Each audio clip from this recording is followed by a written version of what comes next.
Welcome to Chillin' 101. We hope this video helps. In this video, I will show you how to make clam chowder with fresh clams. First, select about 3 pounds of fresh clams, ensuring they are tightly closed. Scrub them well under cold, running water to remove any grit. Then, steam the clams in a pot with 1 cup of water or white wine until they open, which usually takes about 5 to 7 minutes.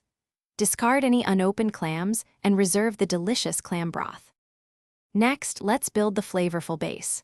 In a large pot, render about 6 ounces of diced bacon until it's wonderfully crispy.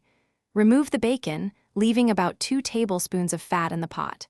Add 1 diced onion and 2 stalks of celery, cooking until softened. Pour in the reserved clam broth to deglaze the pot, scraping up all those flavorful bits from the bottom. Now for that signature creamy texture. Melt 2 tablespoons of butter in the pot, then whisk in 2 tablespoons of all-purpose flour to create a roux. Gradually add 3 cups of whole milk or half and half, whisking constantly until the mixture thickens. Stir in about 3 cups of diced, cooked potatoes and the chopped clam meat. Bring it to a gentle simmer, allowing the flavors to meld beautifully. Finally, let's perfect our chowder. Season generously with salt and freshly ground black pepper to taste. You can also add a pinch of dried thyme or a bay leaf for extra aroma.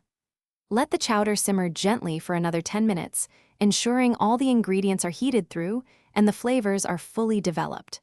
Serve your delicious clam chowder hot, garnished with the crispy bacon and fresh chopped parsley. Thanks for watching. Consider subscribing if we helped you.